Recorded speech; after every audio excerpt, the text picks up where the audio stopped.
Good afternoon, ladies and gentlemen. It's your host, Raul Infante, here with Taking This Sports, here with my co-host, Hugo Dominguez. How's it going, Raul? What's up, guys? Hey, so don't forget, guys, we're not only the guys that watch these sports, but we analyze them. So today, we're actually going to start off by covering Fight Night 150 with the headline of Jacare versus Hermansson. Go ahead and start off with that. Yeah, what a great bout. It went 5 rounds. Jack the Joker Hermansson and Jacare Souza. In our prediction video, I predicted Jacare would win, but Hermansson, his striking was very, very impressive. That's where I went wrong. I was only thinking about the jiu-jitsu.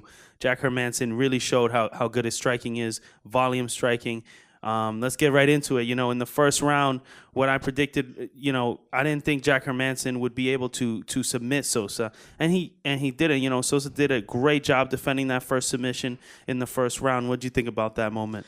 Yeah, that was a close moment. Jacare was able to get that hip down and able to escape, and he was extremely flexible on his back like that. So I was impressed in that sense. I was more impressed by Hermansson being able to keep the volume up in the first round, and then also he was able to hurt Jacare with that quick 1-2, and then obviously that led to the takedown. And I thought it was smart going for the takedown early. I know a lot of people talk about Jacare's ground game, but don't forget Jacare is more dangerous when he's on top, not on his back. So Jack Hermansson, he took that as a challenge. He's like, yeah, why not? He said it himself. He's like, I want to take this guy down and prove that I deserve to be in the top 10. Yeah, I'm impressed by this guy. And Jacare hasn't been taken down a lot actually in his UFC career. I think Hermansson, if I'm correct, is the second guy to take him down multiple times in a fight. Right. Just back to the submission. Yeah, Jacare did a great job. The arm-in guillotine, he did a great job keeping his hips away, like you said. That's what you want to do in that position. It showed how great his jiu-jitsu is. But like you said, he's better on top. And the thing about doing jiu-jitsu in a MMA fight is, when you're on bottom, you can play guard, you can go for submissions, but you're also getting elbows rain down on you and punches rain down on you, so it's tough. Talking about the double leg takedown, I'm surprised from Jacare that, one, he didn't go for takedowns because, like we said, his jiu-jitsu is better while he's on top, and he's got a good ground and pound.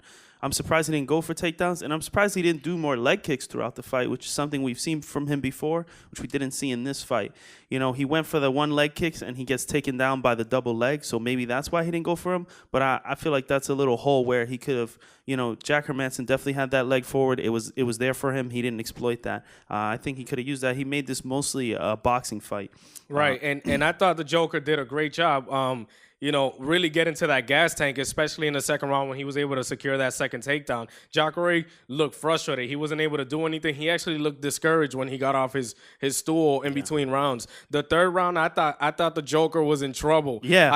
I saw him like, man, he's slowing down because of the high volume output that he had to keep going with, because Jacare was just coming forward the whole time. Yeah. But he was able to turn around. You have anything on the third round? Well, yeah, not only that, the other reason he's tiring out in the third round is because Jacare, he found something. He found the body strikes, and he was going to the body hard, and Jack was feeling that. Jacare, if he could have continued that, could have actually taken this fight. I thought the fight was going to start to turn around. I thought Hermansson was gassing out in the third, but it was just the body shots were that hard because, as we see later in the fourth and fifth, Hermansson still had a lot left in the tank, which is smart for him, knowing going into championship rounds that he needed that extra push in his tank. Yeah, and what swayed the fight for me back to Hermansson's position was actually the when they were exchanging in that phone booth, so to say, and exchange. And Hermansson was actually able to catch Jacare with a crucial uppercut that hurt Jacare and stopped his momentum from moving forward. Because if you notice, Jacare didn't start moving forward until late in the fifth round. When he was hitting that body. I'm telling you, another minute in that fight, and Hermansson probably would have gone down. But just the willpower, knowing that there was 1 minute left in that fight, that's what probably kept him up, because he was just eating them. He didn't have an answer to that. And I feel like if Jacare looks at this tape, he'll want to run that back right away, because that's an opening right there that a lot of fighters in the top 10 are going to expose. So Hermansson has to work on that, because imagine somebody like Paulo Costa, Joel Romero, those kind of guys that hitting you to the body. I don't want that. Broken ribs right there, exactly. So that's that. Congratulations to Joker there, and it's gonna be fun seeing him in the top 10. And especially now, I like the fact that Hermansson won that fight, because it's not gonna throw a lot of confusion in the middleweight division, because Jacare was promised that that title fight if he won. Now it just plays all out. Wait, so is it only for Jacare that gets the was, title? Yeah, it was only Jacare. So Hermansson doesn't get a title shot. No, of course he needs to prove himself. Jacare Well, didn't have to prove himself. Wow, if you're saying to Jacare he can get a title fight from that win, I would think Hermansson would get the same. Because look at everybody he fought. Hey, but let's watch him fight. Maybe who's a good matchup for him? Sorry, I had one in my head. It left now. I don't know, somebody. I mean, Joel Romero. Look, that's a good one. He pulled out of the Jacare fight saying that he was sick. So why not put Hermansson to take a little break? Because now you're gonna start fighting these Goliath type fighters. So take some time and then come back. So now we're actually gonna cover the Hardy versus Smoliakov fight. We predicted this. We're not gonna cover it too much because it really wasn't worth much. So go ahead, Juice. Did Dimitri throw a punch or listen? I think he felt Hardy's power in the beginning, and then he didn't want to deal with that anymore. He didn't throw any strikes because he was afraid to open up, and he went for takedowns, but from outside, no setup. Just a horrible performance by Dimitri. Good performance by Greg Hardy, but it doesn't show much to me. I want to see him fight somebody of a little higher caliber, and then we can see from there. Yeah, I mean, I also was impressed by Greg Hardy's striking. I guess the one thing I didn't like, this is how much power Greg Hardy has. When he threw that uppercut, his back leg wasn't even planted when he threw that. So even his striking technique is still off, because what he should be doing is actually planting that back foot and driving forward to create the most power. But he got the drop.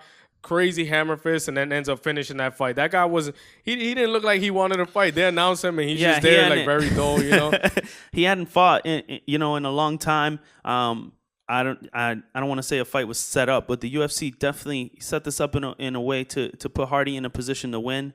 They're trying to push him. That's good. It's a good way to build stars. I don't know if this is the guy to do that with, but let's see what he can do. Let's see him, with a higher caliber fighter.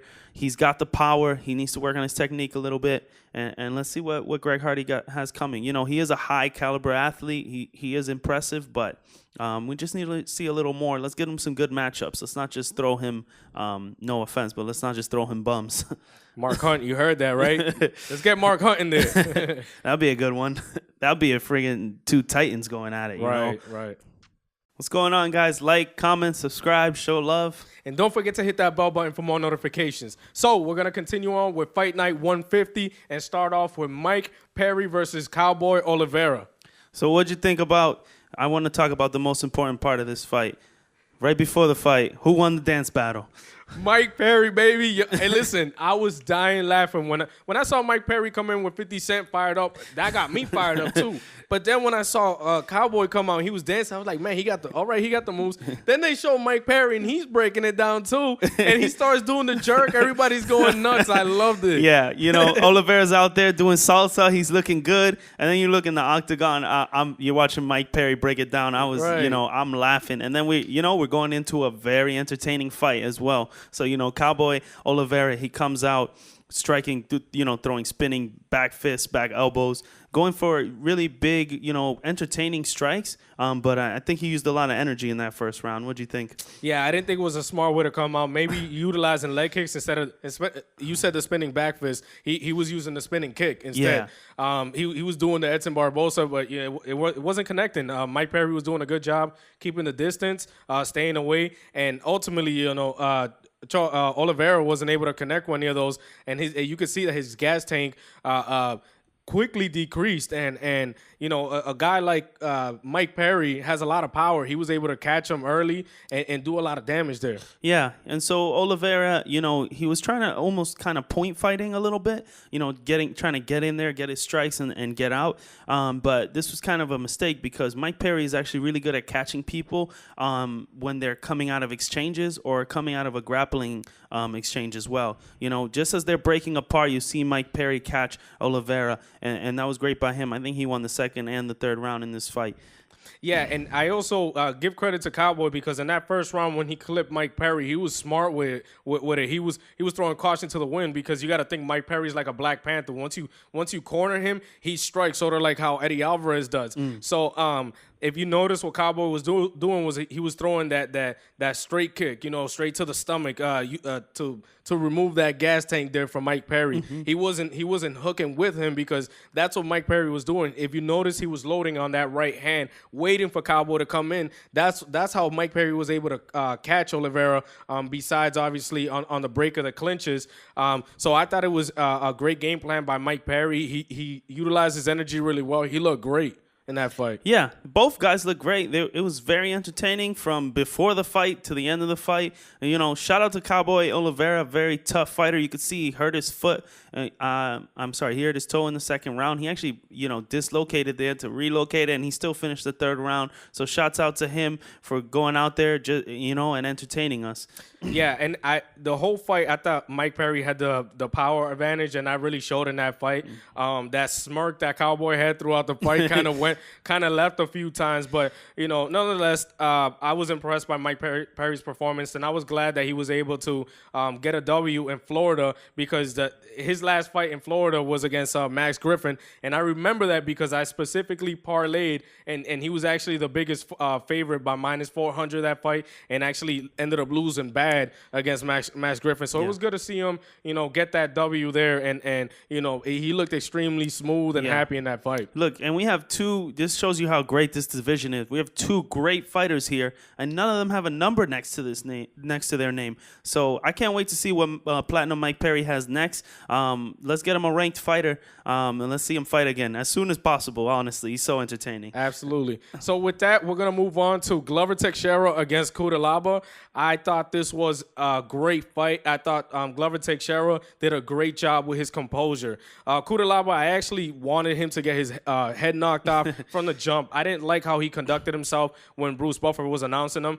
Whenever Bruce Buffer has to move a fighter back, that shows you, listen, you're doing something wrong. He got in the face of Glover Teixeira. You're about to fight him. What are you doing getting in his face? You know what, man? Listen, from the jump, I did not like how he was conducting himself. I'm glad he lost. I'm going to kind of disagree with you there. I know he lost the fight, but, he had the advantage he had was, youth, exuberance, and then aggression in that first round. I mean, maybe he blew out his gas tank, but he caught Glover Teixeira with the spinning back fist, and he could have finished him in that round. He had a chance to. He did a great job in the first round with his striking. He had the advantage. He had the youth, the energy, but Glover Teixeira did a great job weathering the storm, and then we saw what happens in the second round. His jiu-jitsu is so good. He gets him down, ground and pound. He goes for the arm triangle, and as Cutelaba is trying to get out, he catches his back, gets under his neck, gets the rear naked choke. Great finish by Glover Teixeira. What'd you think? Yeah, so from the beginning, I knew Cutelaba was going to be in trouble. I compared this fight to the Donald Cerrone against Alexander Hernandez. Yes. Yeah, that fight because Alexander Hernandez, being the young guy, the undefeated guy, was throwing 100% in all his shots. Donald Cerrone picked his shots similar like how Glover Teixeira was doing yesterday. He knew that Cutelaba had the speed advantage, the power advantage. It was coming forward. He stayed composed the whole time. Ate a couple punches, but he was fine. I knew that Cutelaba was going to be in trouble because he looked tired by the end of the first round. And then everybody knows Glover Teixeira's jiu-jitsu is through the roofs. He just beat Baby K Robertson with that arm triangle. In the second round, he used the same thing against Cutelaba. He started off with the arm triangle. And listen, before I even get into the jiu-jitsu, he was able to get his timing. His timing was on. He started to adjust to that speed that Cutelaba was utilizing, and he was able to start using his own right hand with the right amount of space. Once he got him to the ground, had the arm triangle, transitioned to full mount, gave up his back, and that's all she wrote with the rear naked choke. Yeah, and I know we know this already, but Glover Teixeira has got a crazy chin, man. When you give a guy everything you got and you see him still standing there, what are you going to do next? He's got a crazy chin. He was able to take some big shots in that first round, weather the storm, and great performance. Can't wait to see what's coming next from Glover Teixeira. So he called out Corey Anderson. He wants to fight him a second time because Corey mopped that ASS the first fight, and he's saying it's a short notice fight. Everybody fights short notice fights. I don't know. I don't know if that's a risk that Corey Anderson should take. This guy should be fighting for the title. He should be in the top 5. He's ranked number 6. You know, all these guys are just passing him, and they're not even winning. Yeah. You know, Corey Anderson has won all his fights. Everybody that's been put in front of him, he's won. So I don't know if that's a risk that he'll want to. That's a step back for Corey backwards. Anderson. He doesn't need to take Right. that step That back. risk reward is terrible. His win was dominant. There's no reason he needs to run that fight back. I wouldn't if I was Corey. Right. So that's that right there for Fight Night 150. Hey, don't forget, we're not only the guys that watch these sports, but we analyze them. Thanks for watching, guys.